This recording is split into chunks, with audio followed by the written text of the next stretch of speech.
The judge said we need congressional approval. Well, many things have been built in the White House. They haven't gotten congressional approval, especially when the money is being put up not by the taxpayer. Those words came from President Trump moments after a federal judge ordered a halt to White House ballroom construction, and they signal he has no intention of stopping. What you're about to hear is Trump defending a $400 million privately funded project that he claims presidents have wanted for 150 years, explaining why he believes the judge is so wrong about needing congressional approval, and going off on Federal Reserve Chair Jerome Powell for spending $4 billion on a tiny little building. Trump argues the ballroom is necessary because the current East Room is too small for hosting world leaders like President Xi or King Charles, and that the existing tent setup leaves dignitaries sitting in pools of water when it rains. But beyond the ballroom debate, he's making a broader argument about executive authority. If the construction is privately funded and enhances White House security with bulletproof glass, drone-proof roofs, and biodefense systems, why should Congress have veto power? This isn't just about a ballroom. It's about where presidential authority ends and congressional oversight begins. Thank you, President Trump. After you said today that Iran war may be ending soon, the stock market closed much higher. Do you have thoughts on that? And also, a judge just ordered you to stop construction of the ballroom. Are you planning to stop? Well, we'll appeal that, but it's not. I don't know. It's basically. I mean, I wrote a part of his opinion, but basically he's saying I need congressional approval, and he's so wrong. This is being financed privately. It's a donation that's being given by companies, very rich people. So that for 150 years they've wanted a ballroom here. We're going to have the finest ballroom, I believe, anywhere in the world. And he said we need congressional approval. Well, they don't get congressional approval from the White House. When they do things, they don't, especially when you don't, we didn't ask for any tax money. We have no tax. This is taxpayer free. We have no taxpayer putting up 10 cents. And I see right here, I just wrote it out, he said we need congressional approval. Well, we built many things at the White House over the years. They don't get congressional approval when they build in the White House. It's totally separate. And especially when it's a donation. I mean, the ballroom is a donation. It's gotten great reviews. People love it. And presidents for 150 years have wanted this ballroom to be built because when we have President Xi or other presidents or prime ministers coming, we don't have a big room. We have the East Room, which is very small. And he said we need congressional approval. He also said, but this is positive for us, I'm allowed, that meaning we are allowed to continue building as necessary to, let's see, what is that? To cover the safety and security of the White House and its grounds. So it says here very carefully, the safety and security have to be protected in the White House grounds. Well, that's what we're doing because everything's bulletproof glass, et cetera, including the ballroom. And then it goes construction and all of the things necessary. It says personal safety of the president and his staff are a part of that. So it talks about that we're allowed to continue building. In other words, he put an order on, and even that he gave 14 days. We don't need it, because that's what we're doing. He's allowed to continue building as necessary. And when it talks about the safety and security of the White House and its grounds. So just so you know, I wrote some of the thing down. We have a drone-proof roof, and it talks about the president and his staff. Well, we don't have a lot of bulletproof glass. The White House was built a long time ago. This has the highest level of, in fact, they call this glass,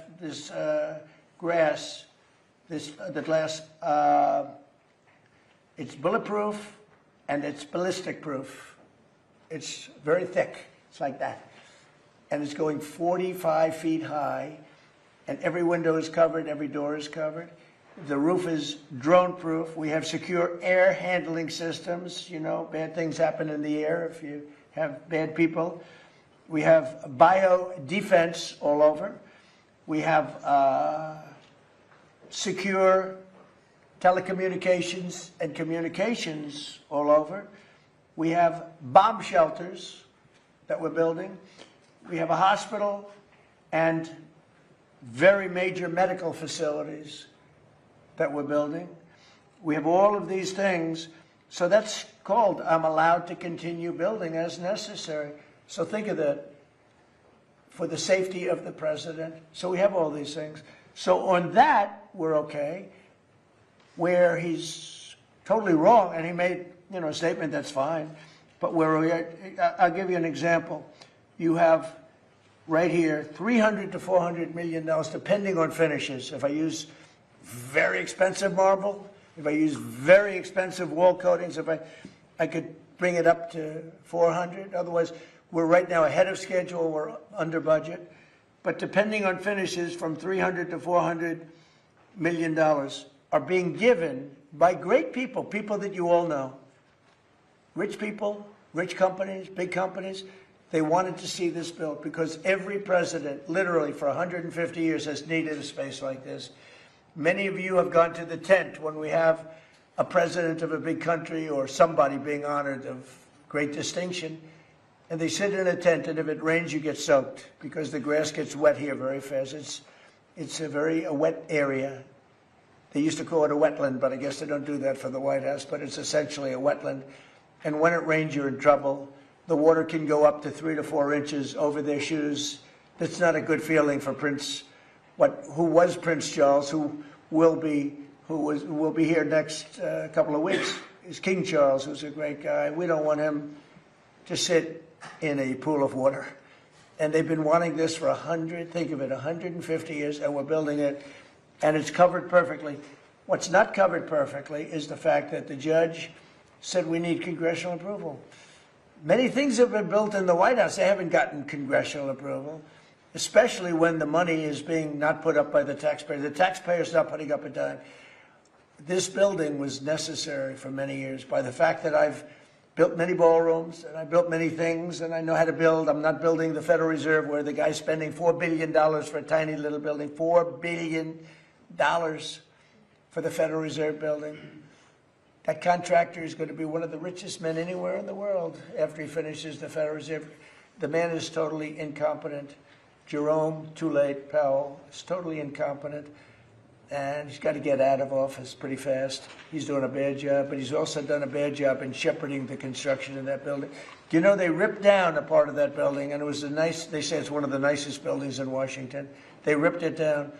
So we feel, and we don't feel, we know that congressional approval is not necessary to put up a ballroom. And many things have been built on the site, they've never gotten congressional approval. And especially when the money is all put up. This is all donations by people that love our country, that love the White House, and that feel it was very necessary. Yeah. What President Trump did in that press availability wasn't just a response to a judge's order. It was a detailed legal and political argument about executive authority, separation of powers, and what constitutes legitimate oversight of White House construction projects. He walked through the judge's ruling line by line, cited specific language about security exemptions, and built a case that the order doesn't actually stop the project. If you want to understand the constitutional tensions underneath this dispute, follow Trump's argument step by step. Start with the core legal question. Does the president need congressional approval to build a ballroom on White House grounds? Trump says no, citing precedent. Many things have been built at the White House over the years without congressional approval. The White House regularly undertakes renovations, security upgrades, and facility improvements as part of routine operations. The executive branch has inherent authority to maintain and improve federal property under its control, especially when those improvements serve official functions like hosting foreign dignitaries. Trump's argument is that if congressional approval isn't required for other White House construction, why would it be required for a ballroom? The private funding angle strengthens his case. Trump emphasizes repeatedly that this is a donation, $400 million from wealthy individuals and companies. Taxpayers aren't contributing a dime. When the government spends appropriated funds, Congress has clear authority to control how that money is used.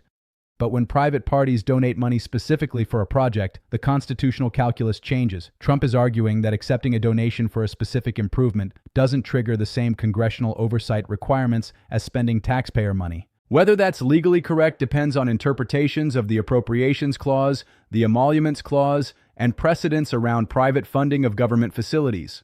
Trump then highlights language from the judge's own order that he claims allows construction to continue.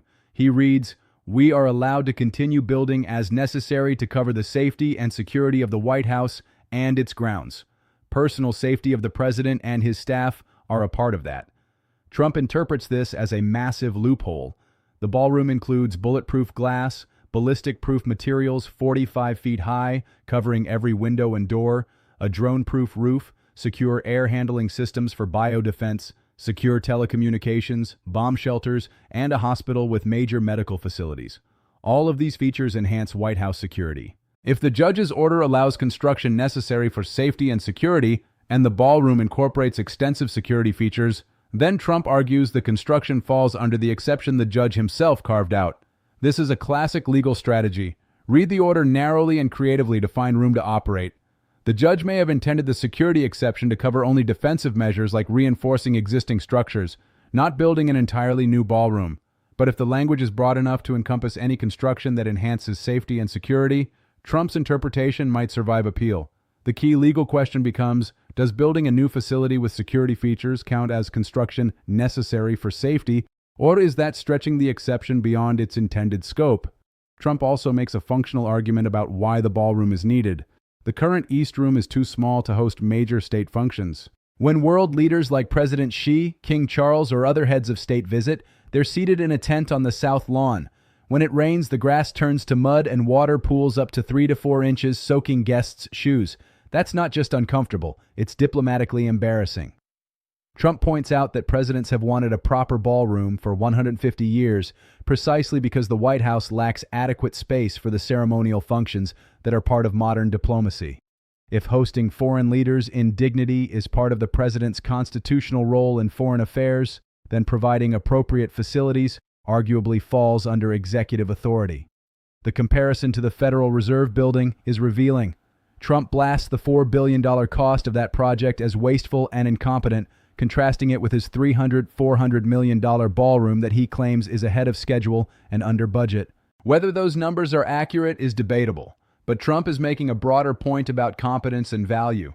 He's arguing that he knows how to build efficiently because he's built many ballrooms and facilities in his private career, whereas career government officials waste money on bloated projects. This is a classic Trump theme: private sector efficiency versus government waste. The attack on Jerome Powell is a digression, but not random. Trump calls Powell totally incompetent, both for monetary policy and for shepherding the construction of the Federal Reserve Building.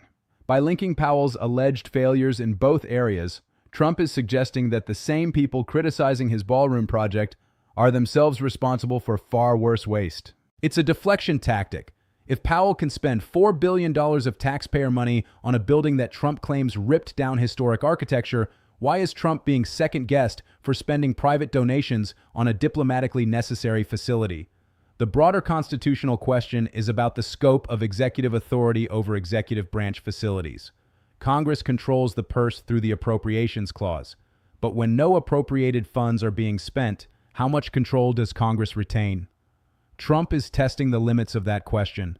If private donors can fund government construction projects without congressional oversight, that creates a potential end run around appropriations authority. Critics would argue that allowing such projects opens the door to corruption. Wealthy donors could effectively shape government facilities and operations in exchange for influence. Supporters would argue that if the facilities serve legitimate government functions and no taxpayer money is spent, Congress shouldn't have veto power. There's also a question about transparency and conflicts of interest. Trump hasn't named the specific donors or companies funding the ballroom. If those donors have business before the executive branch, or if they're hoping for favorable treatment, the private funding model creates appearance problems even if no law is violated. The judge's ruling might reflect concerns not just about constitutional authority, but about the precedent of letting wealthy private parties fund major White House construction. What happens next legally? Trump says he'll appeal, which means the case goes to the D.C. Circuit and potentially the Supreme Court. The legal questions are: 1. Does the president need congressional approval for privately funded White House construction? 2. Does the security exception in the judge's order actually allow this project to continue? 3. Are there separation of powers concerns with Congress attempting to control executive branch facilities? The answers will shape not just this ballroom, but the broader balance between presidential authority and congressional oversight. If this breakdown helped you understand the constitutional issues behind the ballroom dispute, subscribe and share it. Thanks for watching.